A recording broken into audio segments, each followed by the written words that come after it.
সুন্দরবনের তীরে একটি ছোট নৌকায় তিন বন্ধু অবিনাশ, বিনিতা আর রোহিত নৌকায়। নদীর শান্ত জল, পাখির কিচিরমিচির আর হালকা বাতাস পরিবেশকে মনোরম করে তুলছে।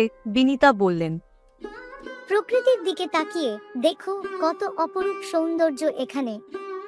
সুন্দরবন শুধু নাম অনুসারেই সুন্দর নয়, এখানকার বন্যপ্রাণী এবং বাস্তুতন্ত্র খুব বিশেষ। অবিনাশ বলল, ঠিক বলেছ বিনিতা। সুন্দরবন বিশ্বের বৃহত্তম ম্যানগ্রোভ বনের একটি। এখানকার জীববৈচিত্র্য এবং টাইগার রিজার্ভ এটিকে বিশেষ করে তুলেছে। রোহিত বলল, শুনেছি এখানকার বেঙ্গল টাইগাররা খুব ইউনিক। আমি আশা করি আমি আমার ক্যামেরা দিয়ে কিছু দুর্দান্ত ছবি ধারণ করতে পারবো। তিন বন্ধু বনে হাঁটছে। চারিদিকে ঘন গাছ, পাখির ডাক আর সবুজের আওয়াজ দূর দূরান্তে। এখানকার ম্যানগ্রোভ গাছের শিকড় খুব বিশেষ।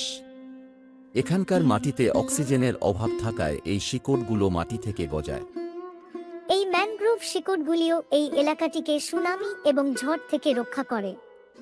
তাদের নিজস্ব প্রতিরক্ষামূলক ব্যবস্থা রয়েছে।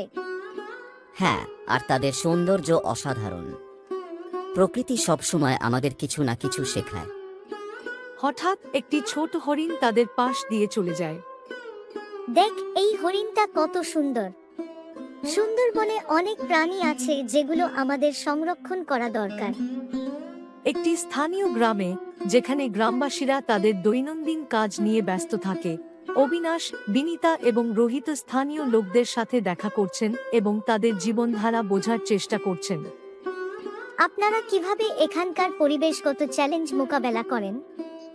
এটা খুব কঠিন। বন্যা এবং ঝড় থেকে সব সময় একটি বিপদ আছে।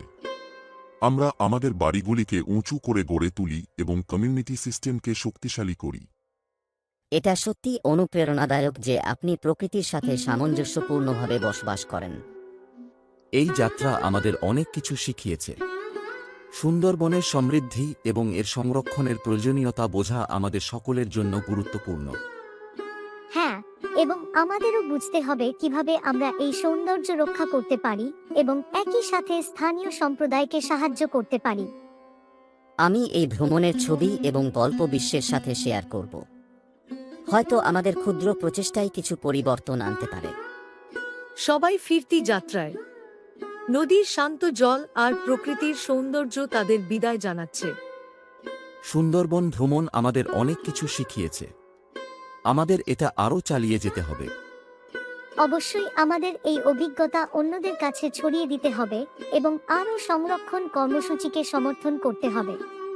আমি বলবো এই যাত্রা আমার জন্য স্মরণীয় যাত্রা হবে এবং আমি সর্বদা এটি লালন করব। নৌকা যখন তীরে এসে দাঁড়ায়, তিন বন্ধু তাদের আলাদা পথে যাওয়ার জন্য প্রস্তুত হয়, কিন্তু তাদের বন্ধুত্ব এবং তাদের ভাগ করা অভিজ্ঞতা তাদের সব সময় একসাথে রাখবে। আবার দেখা হবে নতুন যাত্রায়। অবশ্যই আবার দেখা হবে।